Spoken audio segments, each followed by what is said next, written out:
Good morning to all of my friends and mostly my enemies. You thought I was going to do the Good Morning Vietnam thing, but then I misdirected you. Ha! Bait and switch.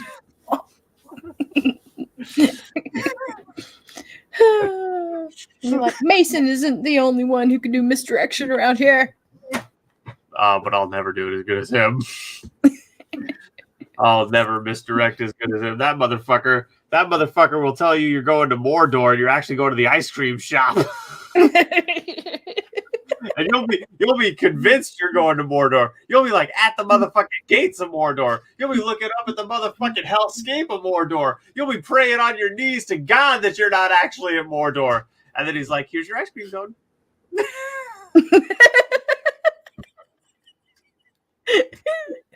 Be like, why are you freaking out on your knees, praying and sweating buckets right now? Calm down. What's wrong with you? It's Rocky Road. What, are you allergic to nuts? They got regular chocolate.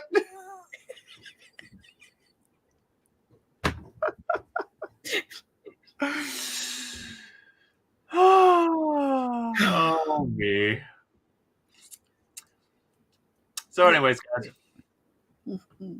as promised, yesterday was such a short chapter that, well, not yesterday, excuse me, Thursday was such a short chapter that today we're doing another one because I promised Mason I would. Mm-hmm. I actually promised him I'd do it yesterday, but I'm a piece of shit, so get off my back. Get off my back. He's like, but I'm short. And I need the piggyback ride, man. He's like, I can't see you over the wall without me on your back.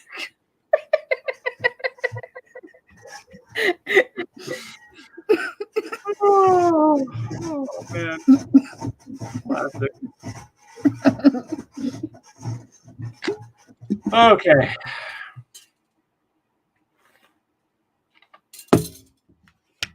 The Garden of Lies. Chapter 18 or 19. I'm so stupid. The Garden of Lies, chapter 19. As long as I am yours. We set up camp, and I am simultaneously glad and disappointed there are no storm clouds. Interesting how we can hold opposing feelings in our hearts about the same thing sometimes. Our group has fallen into a rhythm and become fluid as the trip has gone on. Tenna and Amnis, I notice, have been very close. Stir has been continuing to try to catch Kira's eye with no luck. I think he's a bit too serious for her tastes. Angel is still standoffish, but at least she associates to some degree now. But we have all come to enjoy the conversations around dinner. We all agree Pogs is halfway decent where brewing booze is concerned, and between Pogs, Amnis, and Angel, the food has been pretty good. Tonight, I volunteer to help cook some too. You're kidding me. You can cook, Amnis asks, obviously skeptical. Mom taught me a bit. Just let me handle the soup. You guys handle whatever else we're cooking. We have fresh steaks from Pile, so I make loaded potato soup to go with them. About time to serve dinner, and Pog stands up and claps his hands as if to gather attention. I was saving this for something, and I'm anxious to try it. So arriving at the capital is good enough for me. I tried my hand at brewing rum. I'll get the barrel. We all cheer at the idea of trying a new brew. I had no idea Pogs had moved up to brewing liquor. He fills mugs as I serve dinner. And between the good food and the strong as void demon rum, it doesn't take long before everyone is having one slapping good time. Angel hangs out on my side. After a few swallows of liquid forgiveness. On the one hand, I worry about making the others aware of what's going on. On the other hand, I'm Direwolf and I'll do as I please. So I silently enjoy her warmth at my side. The smell of her hair that reminds me of Mother's garden. and the sweet sound of her laughter when Murday makes an ass of himself for the sake of amusing others. An hour or so into our reverie, and the fire is getting low, so I announce I will go rummage around the woods and bushes for wood. Sin says he's going to follow me to find a good place to leak. We depart together, picking up on a tangent of conversation from around the fire, trying to decide which liquor is the best to pair with food. I start gathering branches and tree detritus and all manner of flammable bits and pieces. Hey man, you ever think about those shamans we ripped up? I ask him. Not really. Why? He says, without turning from his tree. I know they were out to kill us. Still can't help but wonder. Did they have families? Were they okay guys outside of, the clandestine murder and all? Dolge, you are way too sentimental, man. This is life. Kill or be killed. Survival of the strongest. They picked a fight they couldn't. They picked a fight they shouldn't have. End of story. And you have no qualms about killing shamans, huh? Psych? Why should I? They don't hesitate to flash fry us. They think they have some divine mandate to run this shit. I think they're a bunch of self-righteous dicks. Thinking about it, Sin has hinted at distaste for the shaman before. Some of his passing remarks, the looks he gives them when they pass by. The shaman do something to you, man? I can't help but ask. Nah, man, nothing like that. Just a bunch of dicks. Something in his tone makes me doubtful, but Sin is more stubborn than I am. I wouldn't get an answer if I had to. Back at camp, the fun has gotten a little more interesting. Bastion is playing guitar, while Amnis has disrobed down to a short skirt and her breast cover, and spins her fire poi in delight. And spins her fire poi. That needs to be a comma there. Delighting the gathered eyes. I'm glad I got back in time to see it. The way she flows through the patterns, the way she moves like water over stone. It's a thing of entrancing beauty to behold. I take my seat next to Angel, who is enjoying the show, delighted by the artistry of it. That's so amazing, Angel says when I sit down, and she points like a child to Amnis. I know. She fought me with those one time. I still have the burn scar. I lift my arm and show Angel the burned flesh on my lower right ribs, patterned like the weave of the poi's wick. Can you do that?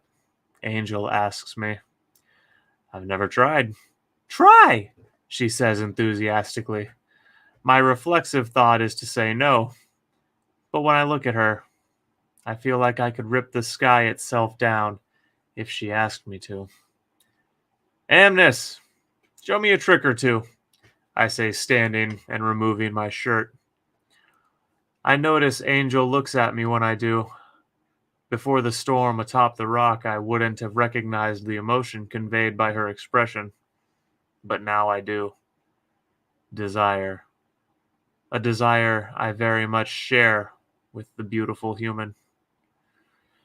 Amnis stops at the end of her current pattern and looks at me, slightly surprised. The others have mixed reactions from curiosity to, oh, this will be good. Yeah, sure, why not? She says as I approach, and she gives me some quick pointers on various grips with which to hold the loop handles, as well as some basics of the fundamental concepts of spinning poi.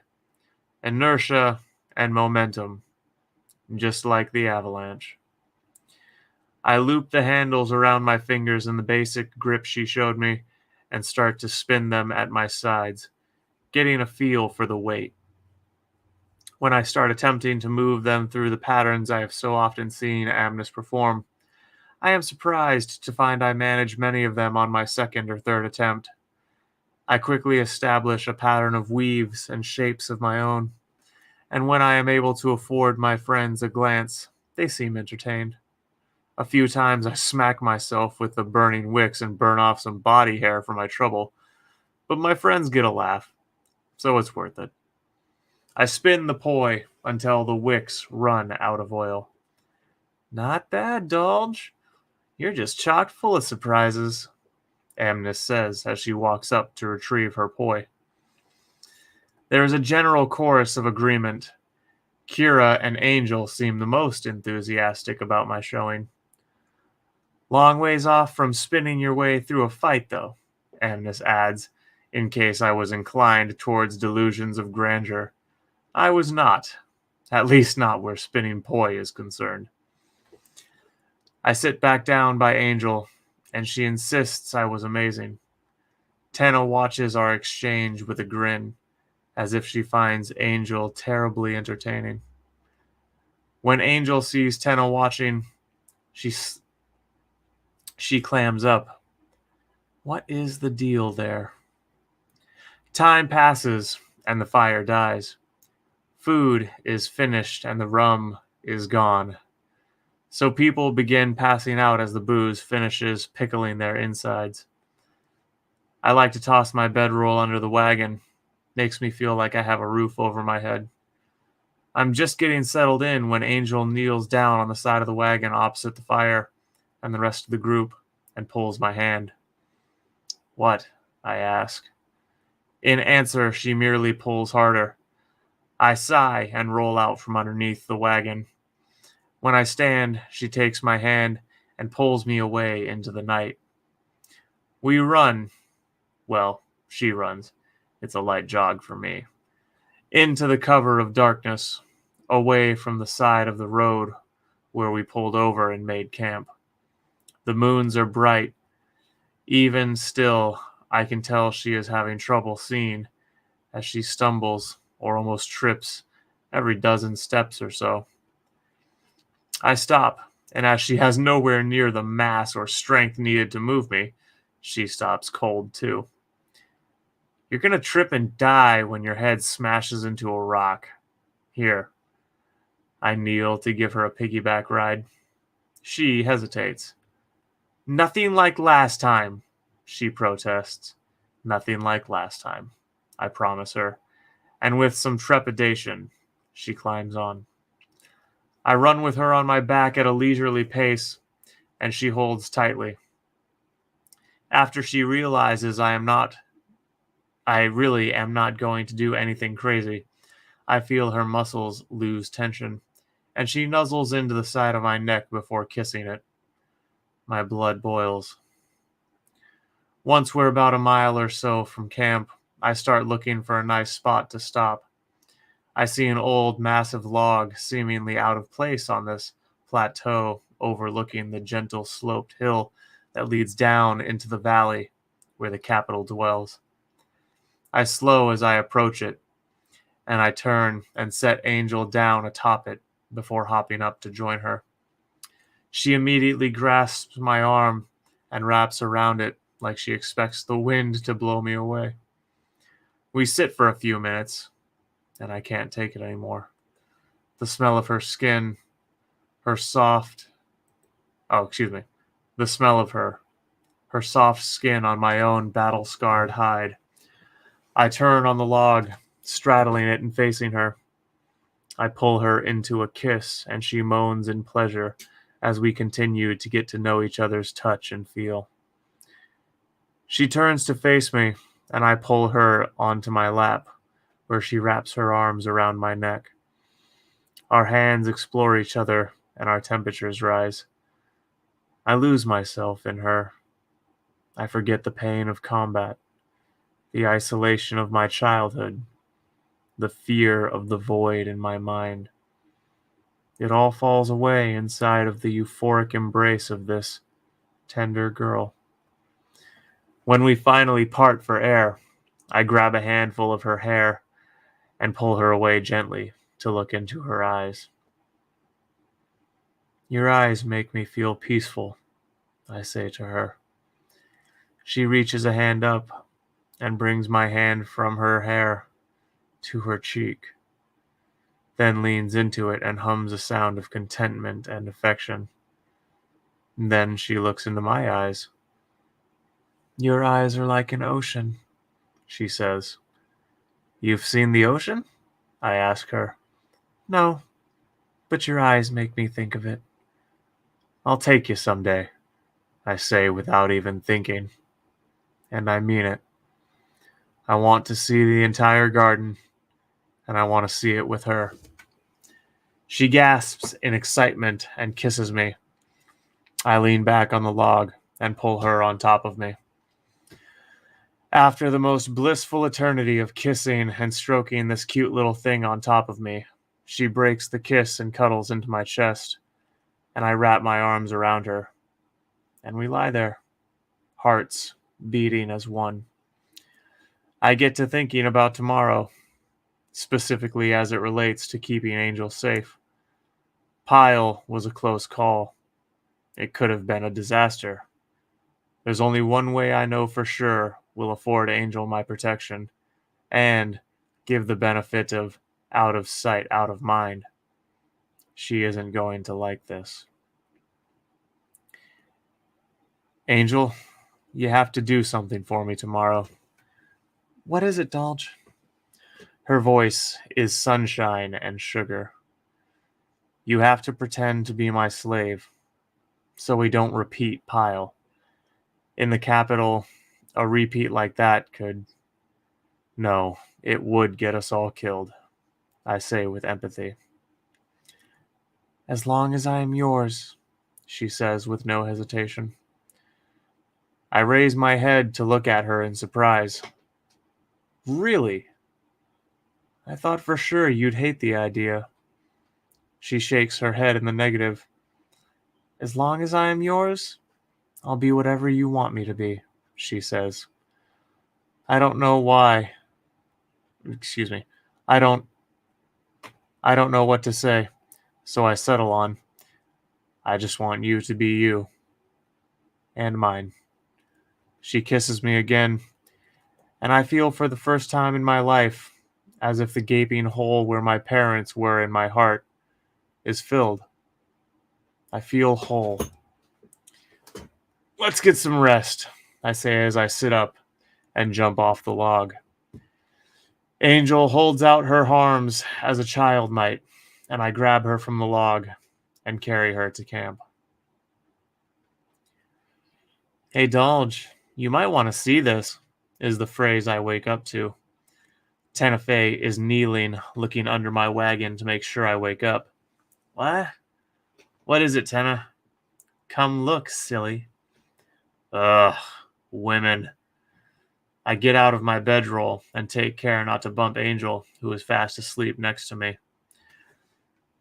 I see what she was talking about as soon as I stand. We made camp just a couple dozen feet off the side of the road, so we have a good view of it from here, all the way to the capital city, and back the way we came a ways. Coming from the north, there is a large group of 3 wagons, maybe 30 people heading into the capital. This is the first time I have seen them, and while the descriptions I have heard and read are accurate, none of them really rose to the task of truly encapsulating the subject.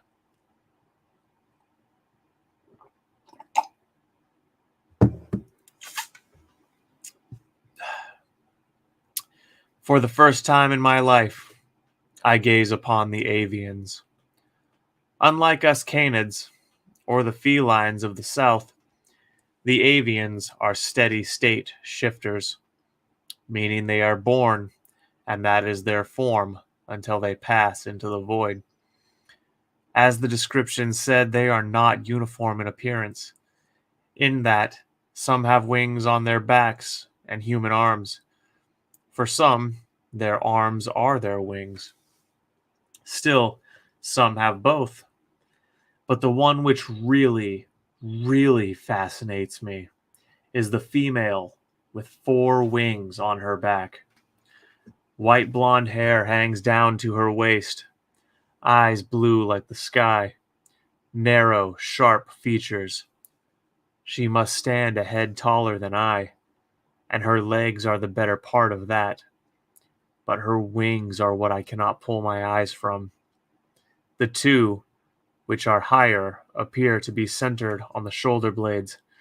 They are furled up, so I have no idea as to their size.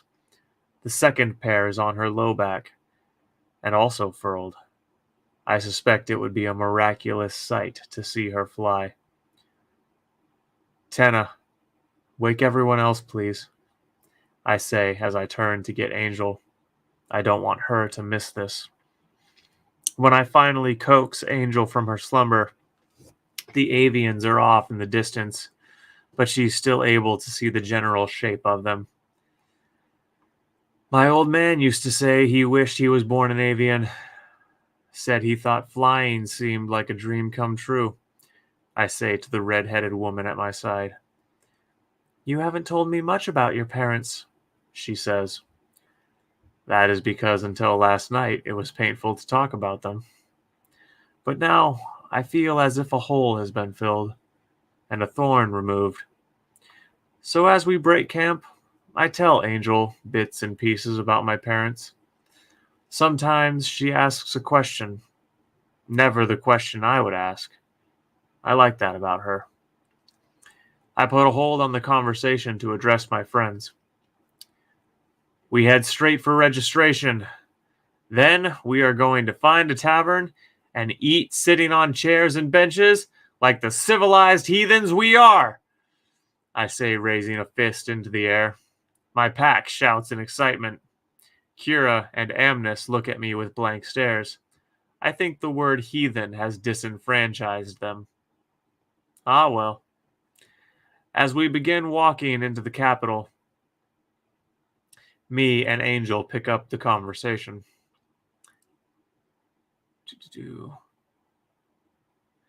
So, tell me about your parents.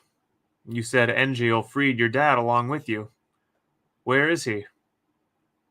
Gendir, she says, a sad finality in her tone.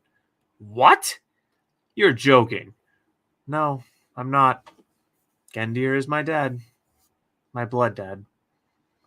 I digest that for a minute. To think my Angel. Wait.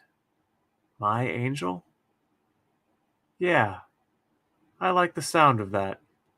To think my Angel came from Gendir, the burly, curt Smith with distaste for proper sentences. I hope he doesn't try to kill me when he finds out Angel ran off in my wagon. He has the muscle to try, that's for sure. Why didn't you say so sooner? I ask. I don't want to talk about it, is her only reply before she clams up. Huh. I am now uncomfortably curious about the story there, but I don't want to press the issue, so I change subject. When we approach the gates, you're going to take Goliath's reins. Your job is to attend my horse. That should make you look the part and keep suspicion to a minimum. She nods her head, and I suddenly get the feeling the talk of her dad upset her more than she's letting on. Curiosity intensifies. The capital is something to behold. It is by far the biggest city in the empire. It is comprised of two sections. The outside, where we head now, and the inside. The inside is called New Eden and is behind a massive wall 100 feet high and 15 miles long on all sides.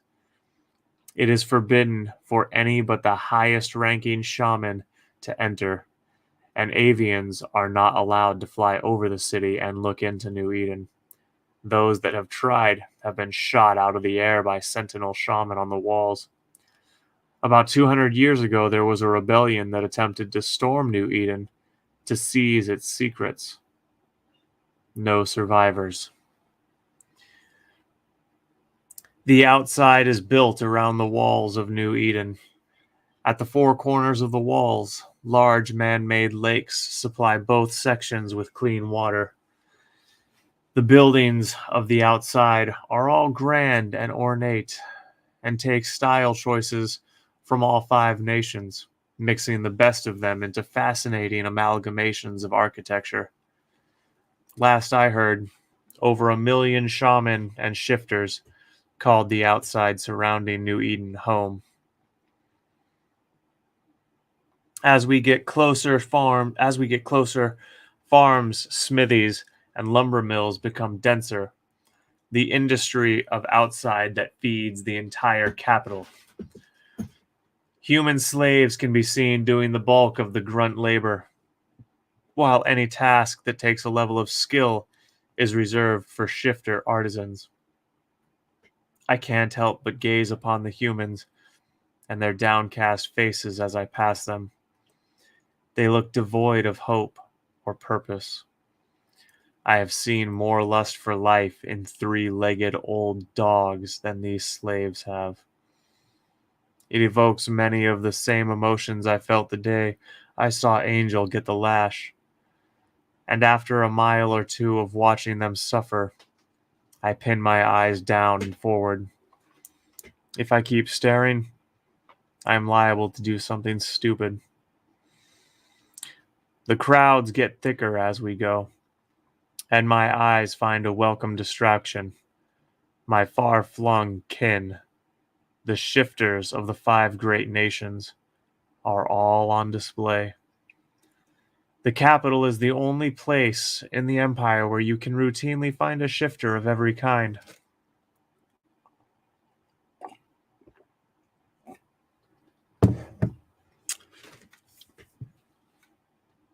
Like the avians, Engiel's scrolls and books, and the tutors who instructed us, have fallen short of the task of truly describing the shifters of the other nations.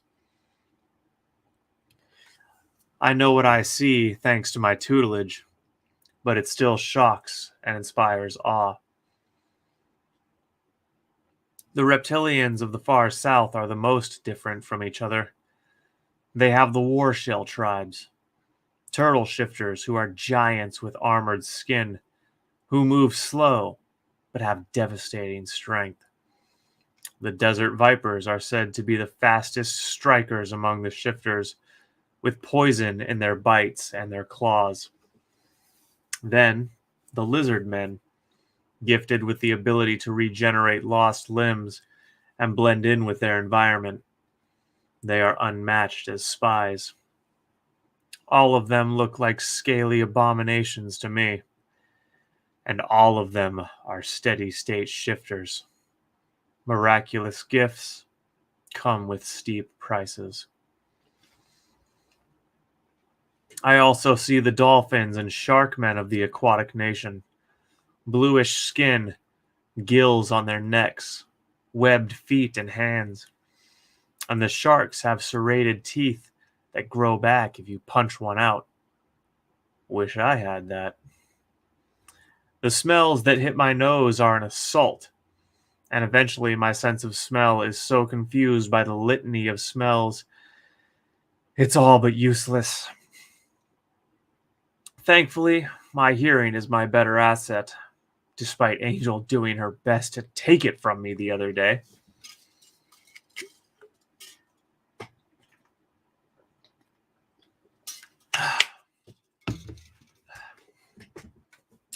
The city is so alive with music, voices, and heartbeats. I have never had this much sensory input before. Honestly, it's almost overwhelming.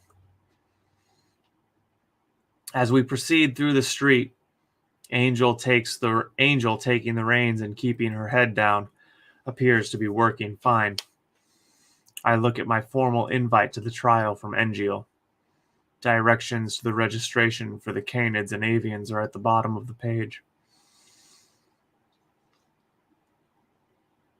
Registration is in front of the northern gate into New Eden, which is a straight shot down the main road into town. Easy peasy. My throat is getting very dry for some reason, Kate.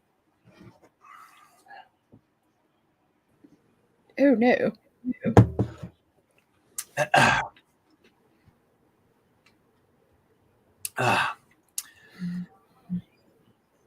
As we get closer, I marvel at the massive walls of New Eden. They say tectonic shamans raised them when the creator god first gave them their powers. For the first decades of our time on Garden, all people were protected by those walls until our number increased and we were forced to spread beyond them. Or so the story goes, at least. No one knows for sure. The gate is massive, at least 30 feet high and 20 feet wide. I wonder why they built it so big. In front of the gate is an elevated platform where several shamans sit at a long table registering shifters. I look for a place where I can pull the wagon over. There is a row of them in front of an inn. Thankfully, there's room for a few more. I stoop to whisper to Angel, "Wait with the wagon, tend to Goliath. I'll only be a few minutes," I say. She nods and begins rifling through saddlebags to look busy. The lines for registration are all a dozen bodies or so long, but they are moving quickly. Caitlin, would you mind grabbing your book and picking up, and I'm going to go get some honey or something? Okay. Okay. I'm going to read until you find the place, and then just let me know. All right. So, we're going to take off. We're going to be staying at the Green Fields Inn if you want to meet up later, Tenefe says, gliding past me with her pack. Bastion is going with her. What page are you on? It's not going to be the same as what you have, Caitlin. My formatting's all messed up. Okay. Right. Yeah, we'll do that. Tenna smiles and gives me a hug. I look over her shoulder and see Angel glaring. We part ways, and my friends depart into the crowded side streets of the capital. I got you. You got it? Okay, thank you. I'll be right back. All right. When I turn, Amnes, Kira, and Sin have all gone ahead to register. I motion with my hand. My pack follows me to officially enter the trial. I manage to fall in line behind my three friends, my pack behind me. I take the time I have in line to scan my competition. I see lots of war dogs and a few foxes here and there. But so far, my group accounts for all the wolves. The line progresses, and I glance back at Angel when I can. So far, no problems. Sin is the first in line. He hands his invitation to the trial to the shaman processing our line. This is the registration for canids and avians, saber-tooths, and kotsu. You will need to go to the west gate. I was hoping you'd be willing to save me the walk and just let it slide, sir, Sin says. I'm afraid I cannot let it slide. It would throw a rock into the gears of the entire registration process, depart or be disqualified. The shaman holds out Sin's invitation. Sin takes it with an exaggerated care to show his irritation and turns to leave. I catch him as he's passing. Sabertooth? Is it equal to direwolf? I ask him. Yeah, and? Gotta run. See you later. He continues on his way, and I suddenly realize how little I actually know about my new friend. Amnes approaches next. The shaman takes her invitation and scans it briefly, before turning to address the shaman a few feet to his right. And then the wolves came, my friend, he said, and they both chuckle. He returns his attention to Amnes. Welcome, Amnes Lupine, esteemed noble Lupine line. I had heard your family had no detectors, but I always thought it a metaphor. Nay, shaman, the rumors are quite literal. I must ask a metaphor for what? Obviously, all the sharp gossip that seems to come in and out of your household, my dear. Wine is not the only thing that flows from your estates. The shaman was mocking laughter on his voice. I bet Amnes wants to stab him. Ah, of course. Forgive my naive question, Amnes says in a voice I know to be her sarcastic tone. The shaman doesn't catch it, though. No forgiveness required, my dear. However, if you wish to discuss the matter further, you can find me at the Element tonight. Wait, is the shaman hitting on her? He's old enough to be her dad. If I am at the Element tonight, it will not be to find you, good shaman, Amna says sweetly. The shaman's friend to the right suppresses a laugh. The rejected old man fumes silently for a moment before violently scribbling on some forms and handing them to Amnes. Next, he says, anger and frustration apparent in his voice. He processes Kira's registration without a word before waking me up. I hand him my invite. A titled direwolf straight from the hunt. You must have truly impressed that old fool Stormbreaker. Are you back? Hopefully.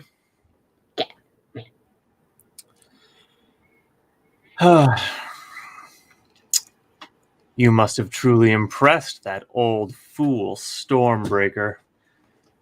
I've never heard someone refer to Engio with that casual disrespect this guy does. Or by that name.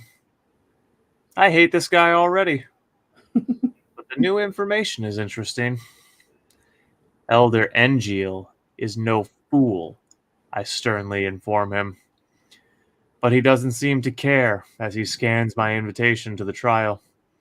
He takes it and adds it to his stack, then hands me 2 slips of sturdy parchment. I know one to be my contestant pass. The other appears to be a schedule and instructions. He waves me off almost as an afterthought. I turn and leave without a word. I step off the 2-foot platform and look through the crowd to see, thankfully, Angel is still undisturbed by the wagon. I wait for my pack to finish, and we all gather to decide on a course of action. So, the element? Murday offers. There's a general murmur of agreement. We ask a few people for directions, and we all head off west towards the most famous tavern in the Empire. As we go, I scan the information from registration. It looks like we have an early start tomorrow, gathering at an area at the northwest corner of New Eden Walls. I wonder if the lake is in the area. I wonder if the lake is the arena. All it says about what we will be doing is beginning ceremony. Angel grabs my wrist and motions with a finger to give her my ear.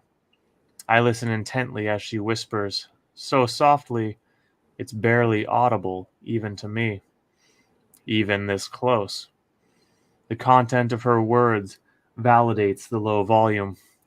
I pull away and look into her eyes. Are you sure? I ask her. She nods her head. I would hug her, but it would look very suspicious. Be safe, Angel, I say. Her eyes dart about before briefly grasping my fingers. Then she darts off across the street and down an alley. Pogs comes up from behind. What was that about? She's going to handle her business. I give him a look to convey the extra meaning.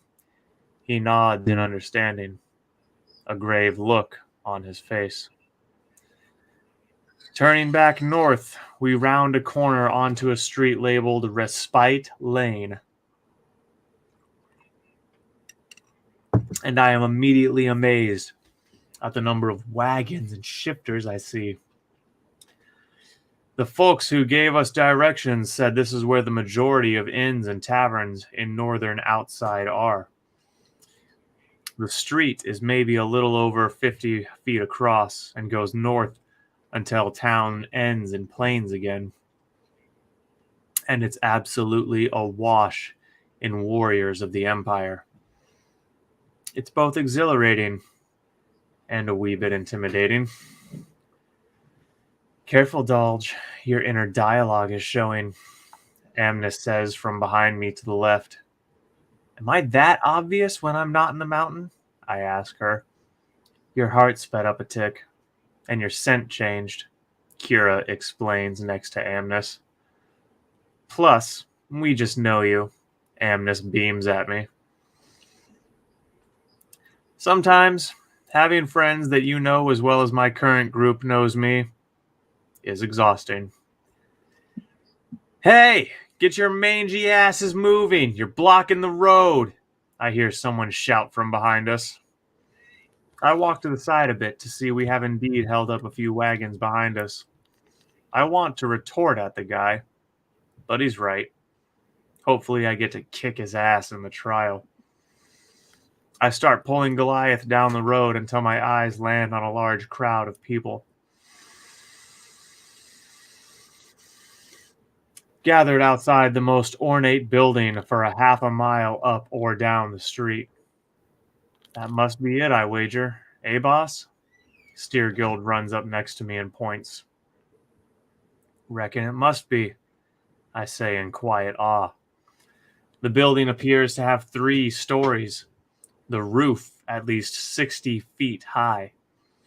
A large balcony, from what I assume to be the second floor, covers the entire front of the tavern and offers a shaded seating area in front of the building.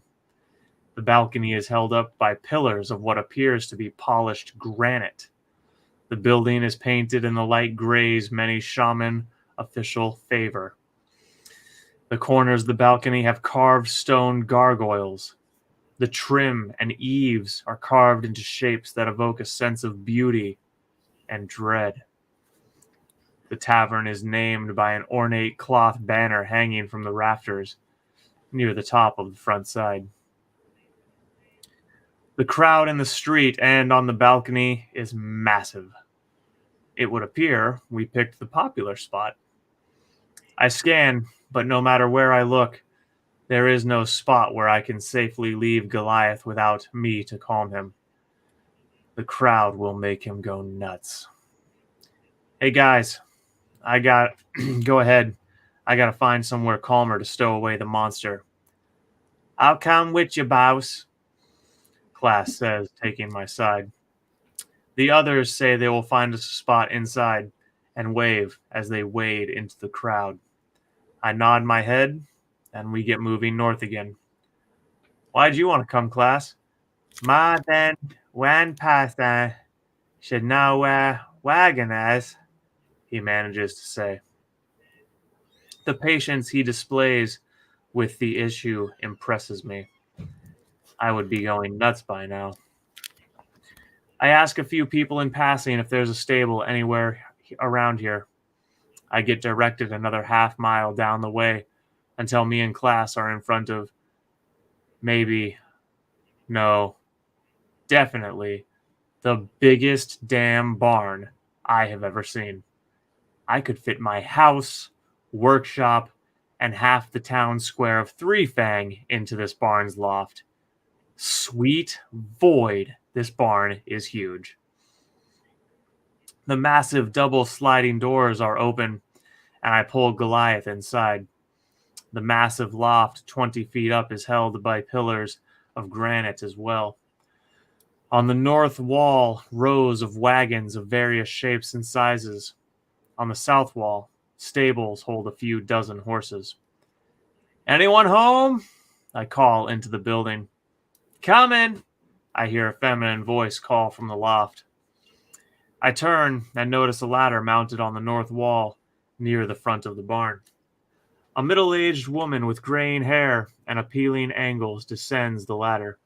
She stands just a few hairs taller than I and wears heavy cotton pants and tunic. When she steps down from the ladder and turns, her eyes go wide at the sight of Goliath. She rushes over, all but completely ignoring me. Hey, ma'am, that's not the best I say as she approaches Goliath.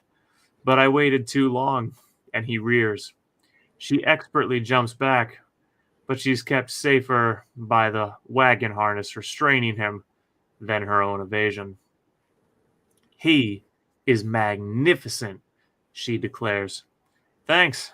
Got him from the stable master in Three Fang. From old Rotund Rajak, you say? I can hardly believe it, she says, never taking her eyes from my horse. You know him? I ask her. Aye, I know him. Crossed paths a few years ago. Seemed like he had some cockamamie ideas where breeding was concerned. I guess I was the one off base. She circles wide to look at him from all angles. He isn't broken, she asks, referring to his rearing. He doesn't like things that eat meat. My human slave attends him fine. The word slave tastes like bile in my mouth. Ah, see, I've heard of that problem before, she declares. Well, you're one step ahead of Rajak on that, at least. He said he'd never seen a horse like Goliath. I know a few tricks. Get him a little more docile around people, a little more compliant. You want me to work on him for you? That would make my life a lot easier. I shrugged my shoulders. Your funeral? What would it cost me? Not a thing. You're here for the trial, yeah? I'll throw it with the cost of storing your wagon and horse, she says. If, I say, waiting for the catch. She grins. You aren't a simple one, I see. I got a few mares who might be able to handle your Goliath. I would love to have his blood to breed with. Let me breed him and keep his foals. I'll cut your stay price in half. I consider that for a moment. 2/3, I offer back. She taps her lip with a few fingers. 55% and not a silver rin less, she says. I offer my hand, and we shake on it. You think you'll have time to breed him? I ask, not knowing much about equine husbandry. I know a few tricks. She winks at me. Park your wagon, put him in the east stable. Down payment on your stay is 10 Magnus. I nod. Class, pay the woman. My name is Willow, darling, she says, polite but stern. I nod. Class, pay Willow.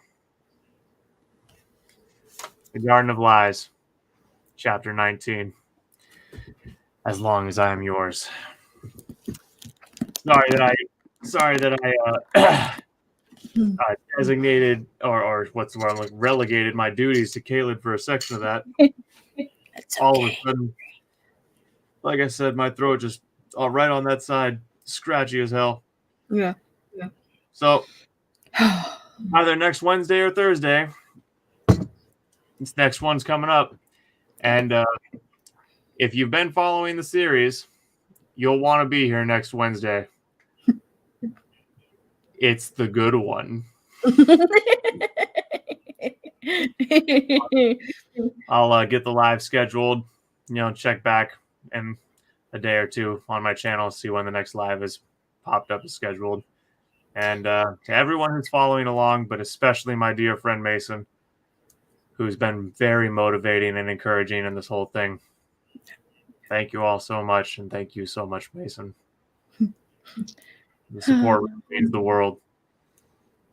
And man, oh man, am I excited to get next week's comments. Yes, I'm excited to get his comments on this.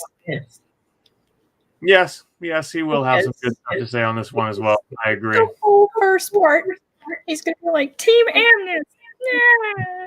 He's gonna be like, you be like, you don't have somebody observe someone's body that closely without there being something to ship. You don't.